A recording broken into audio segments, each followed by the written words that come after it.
जय माता दी। बड़ों को मेरा चरण स्पर्श और छोटों को मेरा प्यार। मैं एस्ट्रोलॉजर प्रियंका भारद्वाज स्वागत करती हूँ आप सभी का अपने इस यूट्यूब चैनल पर और आशा करती हूँ कि आप सभी लोग स्वस्थ होंगे और मस्त होंगे।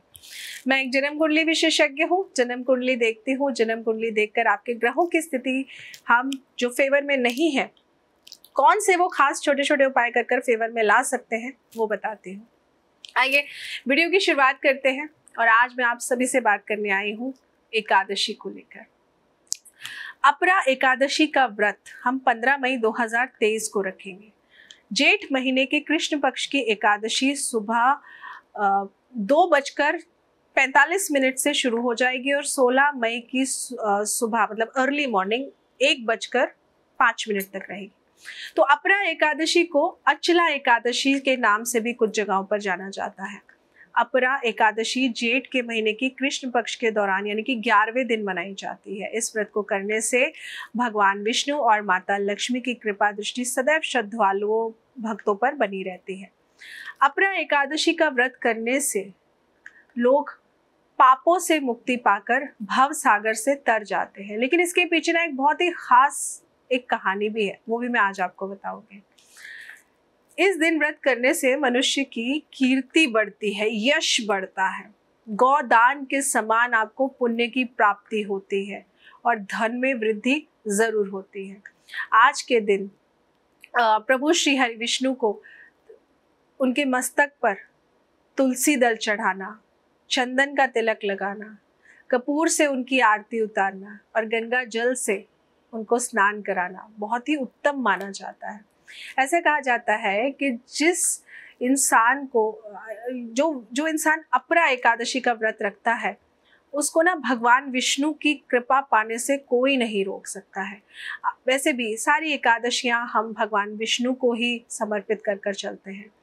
अपरा एकादशी का व्रत दशमी से शुरू हो जाता है और ये व्रत द्वादशी के दिन समाप्त हो जाता है। तो पौराणिक कथाओं के अनुसार ना एक बहुत अच्छी कथा है कि इस व्रत को करने वाले मनुष्य को जीते जी ही नहीं बल्कि मृत्यु के बाद भी लाभ मिलता है।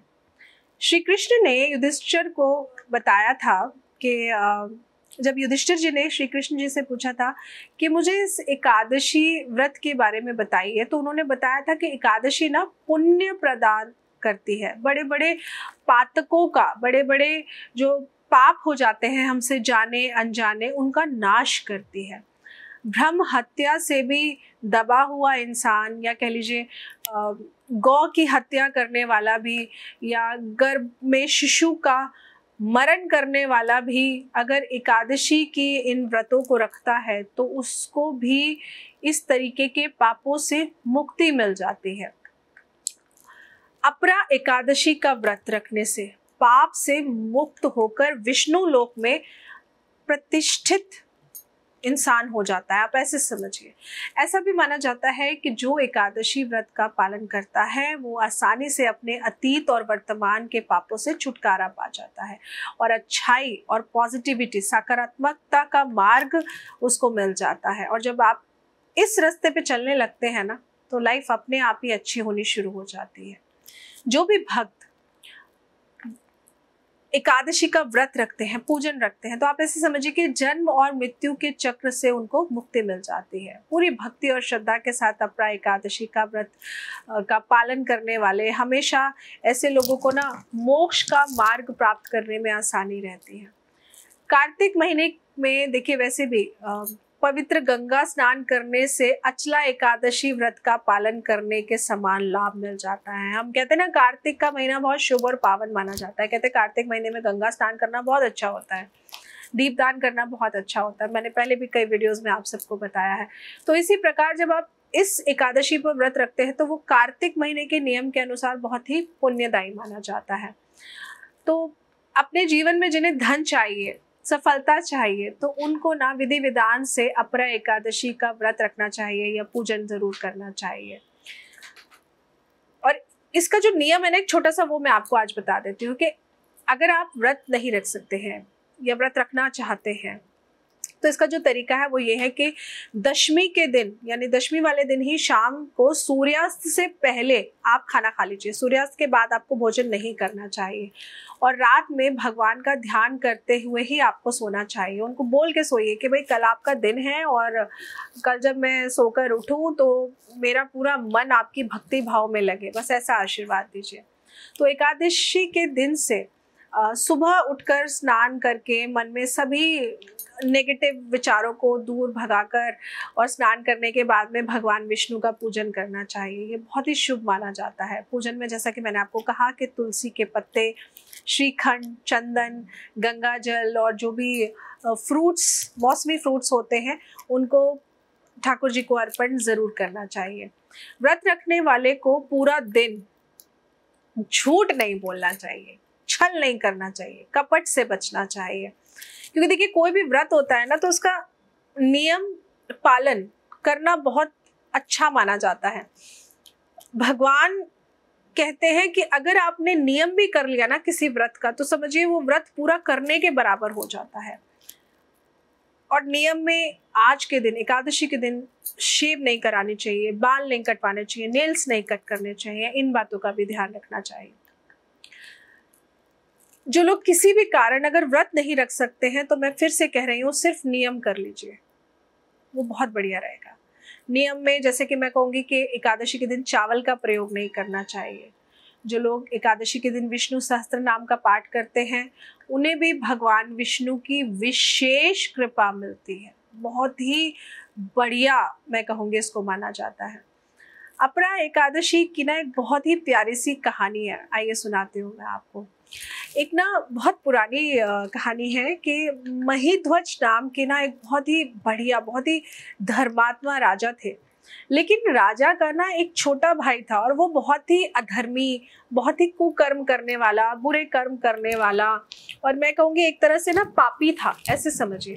तो उनके जो छोटे भाई थे तो उन्होंने क्या किया, उन्होंने ना राजा के खिलाफ यानी कि जो राजा थे महिध्वज नाम, उनके खिलाफ ना उन्होंने षड्यंत्र रचा कि भाई सब इन्हीं को पूछते हैं, मुझे तो कोई पूछता ही नहीं है। तो उन्होंने क्या किया कि उनको ना मारने की प्लानिंग बनाई और रात को उनके छोटे भाई ने साजिश रचकर अपने बड़े भाई महिध्वज की हत्या कर दी। तो ऐसे में ना राजा के शव को उसने क्या किया, मार के ना पीपल के पेड़ के नीचे दबा दिया। इसीलिए लोग कई बार कहते हैं ना कि पीपल के पेड़ के नीचे तो भूत होता है, हम क्यों पीपल के पेड़ पे पूजा करने जाएं जब हम उन्हें पीपल के पेड़ के उपाय बताते हैं। लेकिन पीपल के पेड़ के नीचे कोई भूत नहीं होता। पीपल का पेड़ बहुत ही पूजनीय वृक्ष होता है और वैसे भी पीपल का पेड़ हम जानते हैं ना, हम सबको पता है 24/7 ऑक्सीजन हमें प्रोवाइड करता है। तो ऐसे पेड़ के नीचे भूत कहाँ से हो सकता है? भूत तो आपकी सोच में है, उसको निकाल दीजिए। तो जब उन्होंने ऐसा किया, पीपल के पेड़ पर उनके शव को पीपल के पेड़ के नीचे गाड़ दिया, दबा दिया, तो उनकी अब एक तरह से अकाल मृत्यु हो गई। तो अकाल मृत्यु होने की वजह से उनकी आत्मा ना इधर उधर भटकने लगी और उसने पीपल के पेड़ पर अपना डेरा बना लिया कि भाई अब तो यही मेरा घर है। तो जब भी वहाँ से कोई उस रास्ते से कोई भी व्यक्ति जाता तो राजा उसको परेशान करने लग जाते। तो एक दिन ना उसी रास्ते से एक ऋषि गुजरे और राजा ने उन्हें भी डराने की कोशिश की, लेकिन जो ऋषि मुनि थे वो बहुत तपस्वी थे। उन्होंने आत्मा को वश में करने की सिद्धि प्राप्त कर रखी थी, तो उन्होंने वही किया। उन्होंने उस आत्मा को, राजा की आत्मा को अपने वश में कर लिया और फिर उससे प्रेत बनने का कारण पूछा कि भाई तुम इस योनि में क्यों हो, अगर तुम्हारी मृत्यु हो गई तो तुम्हें तो नया जीवन मिल जाना चाहिए। तो ऋषि मुनि को राजा ने पूरी बात बताई कि भाई मेरी जो मृत्यु है ना वो अकाल मृत्यु हुई है। राजा की बात सुनकर ऋषि मुनि ने परलोक का ज्ञान कराया। ऋषि मुनि ने राजा को प्रेत योनि से मुक्ति दिलाने का विचार किया और प्रेत को पीपल के पेड़ से उतारा और परलोक विद्या का उपदेश भी दिया। उस दिन जेठ मास की एकादशी भी थी, तो ऋषि ने अपरा एकादशी का व्रत भी किया हुआ था। तो इस दिन विधि पूर्वक पूजा अर्चना की, तो एकादशी के पुण्य को राजा को अर्पित कर दिया। उन्होंने कहा कि हे प्रभु, मैंने आज जो भी व्रत रखा है, जो भी मैं अनुष्ठान कर रहा हूँ, जो भी मैं पूजा कर रहा हूँ, जिस भी मंत्र का मैं जाप कर रहा हूँ, उसका सारा जो कुछ भी मैंने किया है जो भी मुझे पुण्य आप देंगे, जो भी पुण्य फल मुझे आज देंगे, वो मैं इन राजा को आज अर्पण कर रहा हूँ। तो आप इनके द्वारा उस पुण्य को ग्रहण कर लीजिए। तो जिसके प्रताप से ना राजा प्रेत योनि से मुक्त हो गए थे, तो राजा को स्वर्ग में स्थान की प्राप्ति हो गई थी। तो ऐसा कहा जाता है कि अगर आपके घर में किसी की अकाल मृत्यु हो रखी है, और या फिर आपको पता है कि आपके घर में कुछ अनएक्सपेक्टेड चीज़ें या अप्रत्याशित घटनाएं मैं कहूँ, या अननेसेसरी बीमारियों का बोझ बढ़ता ही जा रहा है, दवाइयाँ ख़त्म ही नहीं हो रही हैं, तो आप आज इस अपरा एकादशी पर अगर व्रत नहीं कर सकते हैं तो कोई बात नहीं, आप अपने घर के मंदिर को साफ करिए। आपके घर में I am sure Thakur ji की मूर्ति तो होगी, नहीं तो कृष्ण जी की मूर्ति होगी, या फिर फोटो फ्रेम होगा। आप गंगा जल से स्नान कराइए, उसके बाद चंदन का तिलक लगाइए, घी का दीपक जलाइए। गाय के घी का दीपक मिल जाए तो बहुत ही उत्तम है।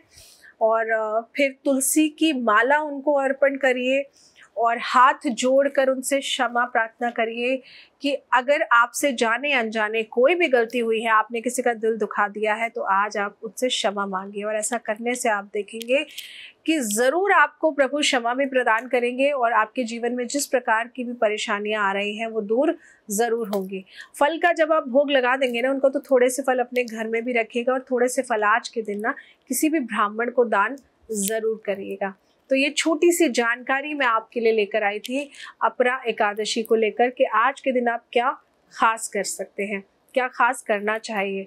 तो आज आप कुछ नहीं कर पाए, जो लोग पूजा भी नहीं कर पाए, जो लोग बोलेंगे कि मैम ऑफिस जाना है, टाइम नहीं है, काम में बहुत बिजी है, तो मौसमी फल में जल वाले फल, जिनमें जल बहुत अच्छा होता है, तरबूज हो गया, खरबूजा हो गया, है ना, तो इनको आप लेकर अपने माथे से टच करके दान जरूर करिए। दान आप ब्राह्मण को भी करिए, दान आप गरीबों को भी करिए। तो ऐसे फलों का दान करना भी आपके लिए आज के दिन बहुत उत्तम माना जाता है। मैं कह रही हूँ ज़्यादा नहीं कर सकते तो किसी एक को दान कर दीजिए, लेकिन दान ज़रूर करिए। और आज का दिया हुआ दान आपका खाली नहीं जाएगा। आज आप किसी को 1 रुपए का दान करेंगे ना, अगले 10 दिन के अंदर आपको 100 रुपए की प्राप्ति ज़रूर हो जाएगी। ये मैं इसलिए नहीं बोल रही हूँ कि आप दान करें। देखिए, दान करेंगे, अच्छे कर्म करेंगे ना, तो उनका फल आपको मिलेगा, मुझे इसमें कुछ नहीं मिलेगा। मैं तो सिर्फ आपको रास्ता दिखा रही हूँ जो आपके लिए अच्छा हो सकता है और बेहतर हो सकता है। तो ये छोटा सा खास उपाय लाई थी कि आज के दिन फल का दान आपने ज़रूर करना है, गरीब को भी करना है, और ब्राह्मण को तो करना ही करना है, क्योंकि ठाकुर जी की पूजा कर रहे हैं और ब्राह्मण को दान नहीं करेंगे तो कैसे चलेगा। तो ब्राह्मण का दान तो आज के दिन पहले निकलेगा। तो आप जो भी भोग लगाएंगे ना, उसमें से सबसे पहला हिस्सा आप ब्राह्मण का निकाल के रखिएगा, फिर आप उसी में से थोड़ा सा गरीबों को बांट दीजिएगा, और प्रसाद रूप में अपने घर में भी सबको ज़रूर दीजिएगा।